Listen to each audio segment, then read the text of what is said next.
Hello class, welcome to another lesson. Everybody sit down, get your pens out, start taking notes. Class is in session. I'm your host, Dr. J, and we're going to be talking about how to revitalize some leftovers you may have and to make something new out of it. So let's take a look at this. So this is mostly defrosted, but this is, if you guys remember, this is the sauce I made last time for my pasta. Well, I dug it out of the freezer because, quite frankly, I want to use it. Don't want it getting freezer burnt. And figured now is probably the best time to do that. So, let's go ahead and put all of that back out there. Now you can see some of it's mostly frozen, but that'll change shortly once I get used up. So, it's been mostly defrosted. Yes, it still needs some work, but we're going to work on that today. Okay? So, we're going to turn this little bastard over to 275. We're going to break this up as best as we can. All right? Now, I'm sure there are going to be some people in the class today, purists and otherwise, who are going to complain about what I'm doing here. Listen, you guys have a problem with the way that this is being cooked. I'm not doing traditional anything. So take some comfort in that, okay? This is for people who really need this. Like me. Okay. Now, the food bank was nice enough to give me some tomatoes. I just got to go through them and take the not so good ones out. We're going to keep the rest of these beautiful tomatoes, and that's what's going to go in our sauce. Now, when you're reusing leftovers, okay, when you're revitalizing your leftovers, here's what you want to do. You're going to use this as your base. Add it to your base. For those of us with rheumatoid arthritis like me, you're going to get your hands on some pre-diced red onion. Now, they just chop this up at the store and they put it in here. It costs about the same much as a regular red onion. I like red onions. If you don't like red onions, you can use whatever onion you want.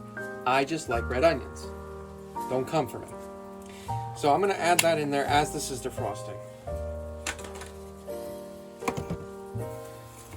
And we're just going to mix this all about. Now the oil that's already in the sauce is going to help cook these onions. Okay, we're just going to mix it all around and let it do its thing. We're also going to take just a little bit more of our minced garlic. Now, if you're wondering what this is on my hand, this is because I went to the junkyard today to go look for parts for my car. And they stamp your hand so that if you got to go back and forth for your tools, you can just go ahead and not have to worry about it. Anyway, I'll take a couple forkfuls of this minced garlic here. That should be more than enough. Again, I like a lot of garlic in mine. If you don't like a lot of garlic in yours, don't make it that way, okay? So, we're just gonna let this all cook down. And you want it on a medium heat, like 275 if you're using an electric skillet, because you don't want anything to burn. That's the whole point. You don't want any of this to burn. Now, we're gonna take our beautiful tomatoes. We're also gonna put those in there. I'm putting them in whole because I'm gonna crush them in the pan. That's just how I like to do it. If you want them crushed before they hit the pan, it's your prerogative. Me, I like to do it in the pan. Giggity. So we're just going to take all these beautiful tomatoes. Now, mind you, we are creating a new sauce out of our leftovers, okay? It's basically what we're doing. Now, the good thing about having these fresh tomatoes is it's going to add such a beautiful flavor to this. If you remember, it has a kind of a sharp flavor to it to begin with because of the sausage. This is going to mellow that out.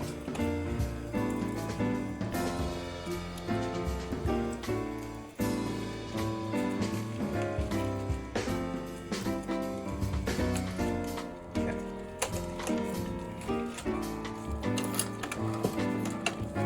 Spatula!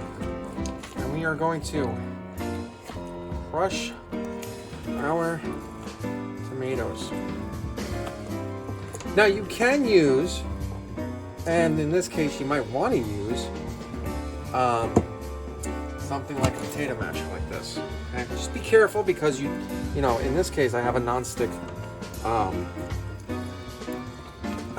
skillet, so I want, oh Jesus, I want to be careful, that went everywhere. Hey, I never said everything I do was perfect, you know? That just squirted tomato juice all over the place. While I'm doing this, because I'm laughing at myself because of that, I'll tell you guys a really funny story. So my aunt was having dinner with her friend and her friend's mom. And they were eating a salad, and she got a cherry tomato in the salad. So she, instead of just eating the damn thing, she puts it on her fork and bites into it, and the juice from the tomato ejected out the other side and into her friend's mother's face. It was hilarious. I wasn't there for that. That was way before I was born. But my father tells me that story all the time. I find it hilarious. Alright, so our tomatoes are nice and crushed. You can crush them a little bit more at this point if you want to. I'm going to. Okay. We're gonna... You can smell how sweet those tomatoes are too. Oh my god. That's great. It smells freaking wonderful. And it's gonna balance out the sharpness of that, you know, standardized Italian sausage you get from places like ShopRite or your local market. For those of you who don't know what the hell ShopRite is, it's just a regional grocery store in the tri-state area of New York, New Jersey. I think there's some in Connecticut. There's some in Pennsylvania too.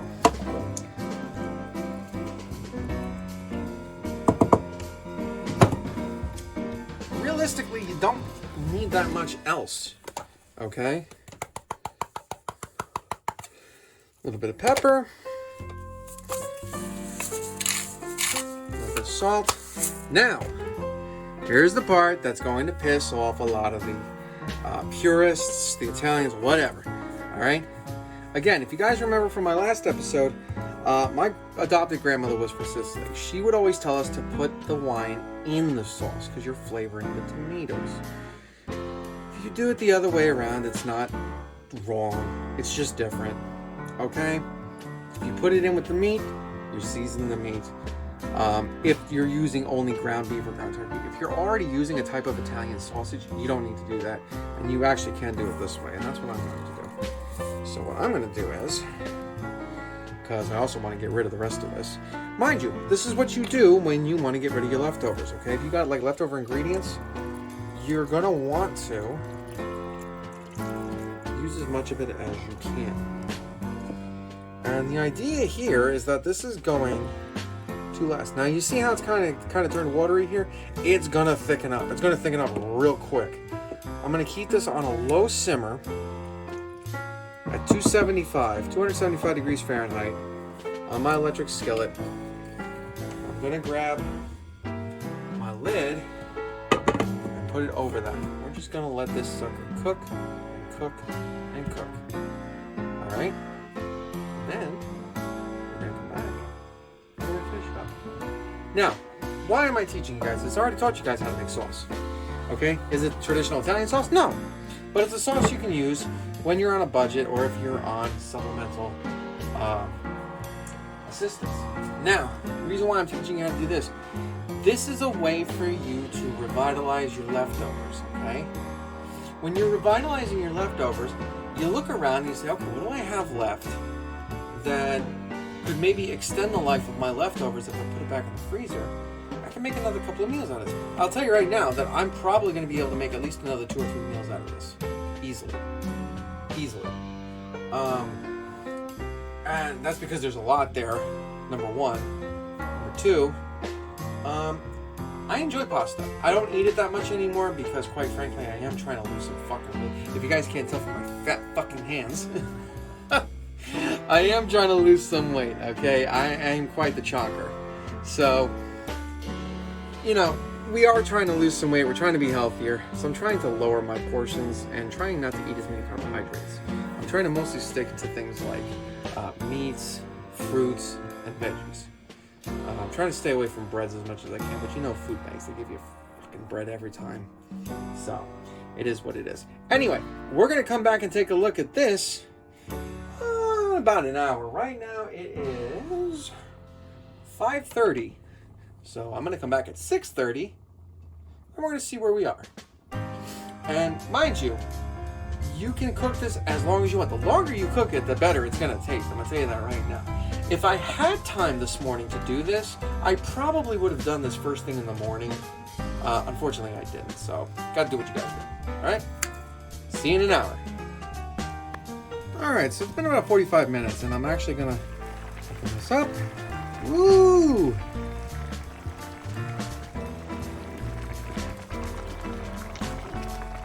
Now turn that all the way down. And you see all those juices from the tomatoes that just went right in there. Tomatoes are very soft. You can actually break up the tomatoes now with the spatula here. That smells so good. Oh my God.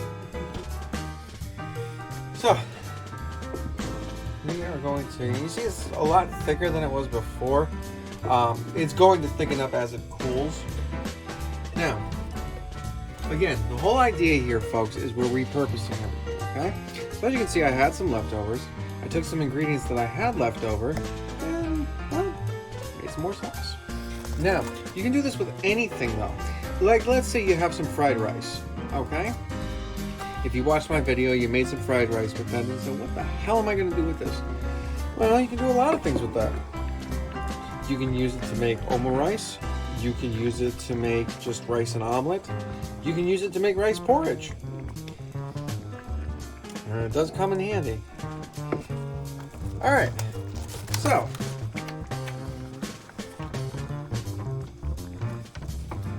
now that we got that, I have some basil here. Yes, I love basil. I keep a lot of basil. I try not to keep it all at once. Like I'll go to the market and go get some periodically, because otherwise, you know, I live in a converted attic and it will go bad in a heartbeat. So when I know that I'm making something like this, you know, if you're on Snap, Snap will cover things like basil. And I love me a lot of basil in mine. All the way down to 200. Because we don't want it getting too hot. And there's a lot more basil here than there was last time. Which is good, because this is going to make the sauce nice and fragrant. It's going to smell good. It's going to taste good.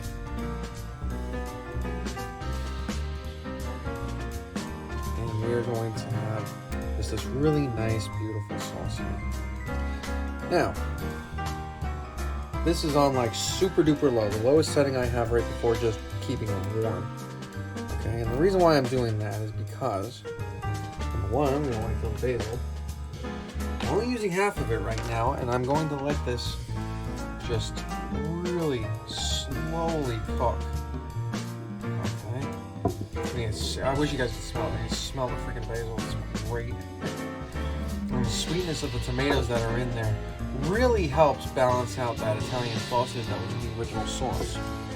But as you guys see, it's not just the sauce. You can basically revitalize any of your leftovers by just finding ingredients that go with it and making another meal, whether it's the same meal or a different meal. I actually might use this sauce tomorrow as a dipping sauce and make what I call a pizza melt. All it is it's just pepperoni and mozzarella cheese melted on a tortilla like a quesadilla, and then you just cut it up and then you dip it in. It's delicious.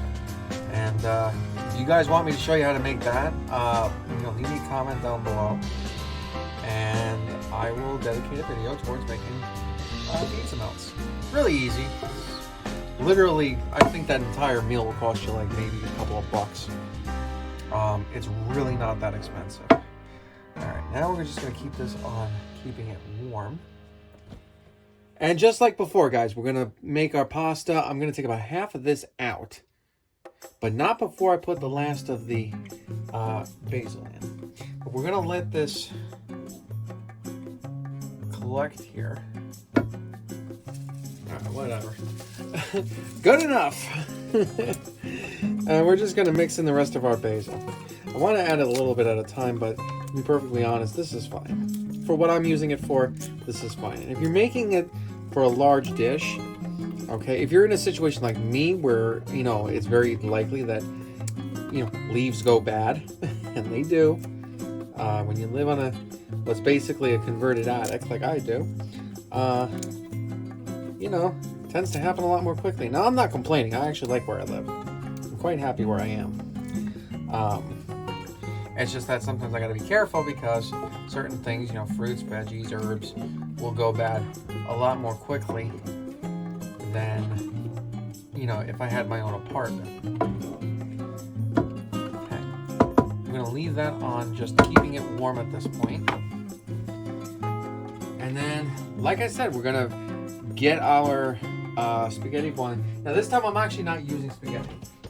And there's a reason why. I am using fettuccine. Why? Well, I wanted a larger pasta. That's why. Personal preference, really. I know some people like Vincenzo will tell you, hey, you know, you should always use fettuccine or bucatini or whatever, because it's a sauce. Do what makes you happy. Food's supposed to be enjoyable, so do what makes you happy. Okay?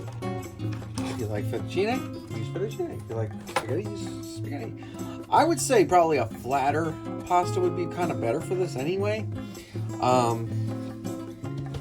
That box of fettuccine probably cost me, I don't know, about $1.20. Prices are going up, big surprise.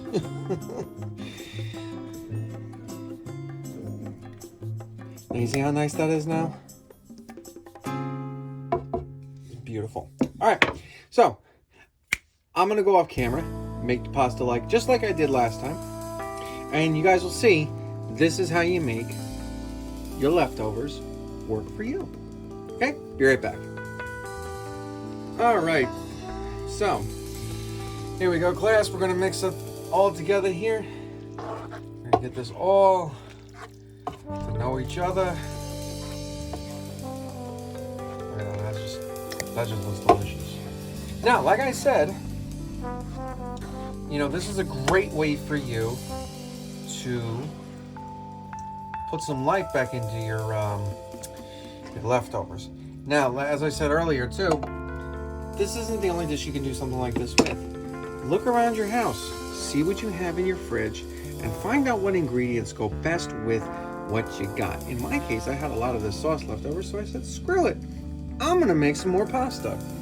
Now, the other thing is I am saving some of this sauce for later when I use it for pizza nuts. But for right now, this is perfect. Now, you can serve this one of two ways. You can serve it on a plate or you can serve it in a bowl. I am gonna serve it in a bowl only because this is gonna make a huge mess if I don't. Plus, I'm broke as shit and I'm using these Walmart paper plates. So, yeah, no, we're not gonna do that. So we're gonna come around here. We're gonna grab one of my handy dandy Rubbermaid bowls. I can hear this in the comments already. Holy shit, are you that broke? Yes, I am that broke. I know, right? Real ghetto. Now, where the hell did I put that stupid? Oh, there it is. Looking for this. It'd be a lot easier to grab the pasta with this. So, just gonna plop all that in there. And I'll tell you what, this is going to be really good. Now, I am going to let this sit for a little bit because it's going to thicken up, number one. Number two, it is hotter than hell. And I don't feel like burning my freaking mouth. So that's the other reason. But like I said, guys, as you saw here, it doesn't really take much to put some life back into your leftovers.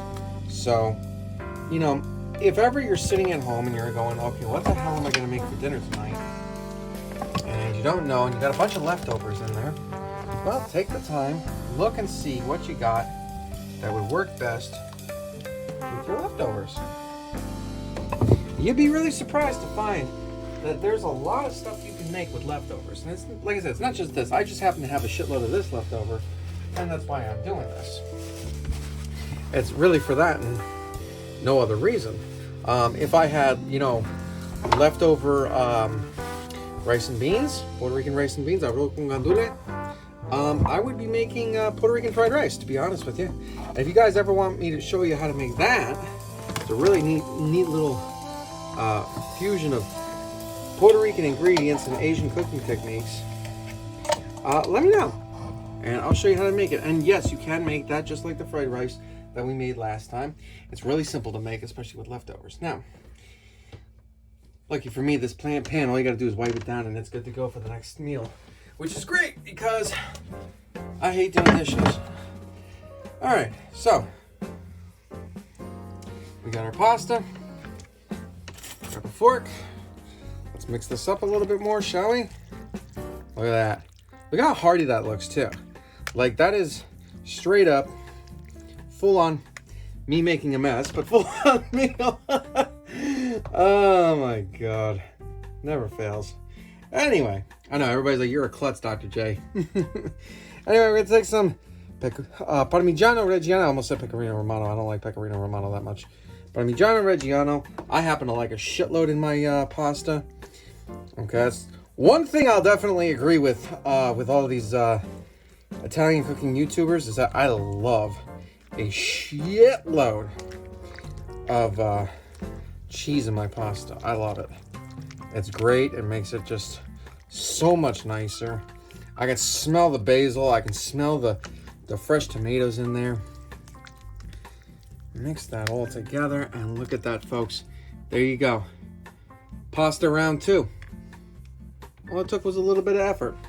And remember, I'm showing you guys this stuff so that you don't wind up eating instant noodles every fucking day.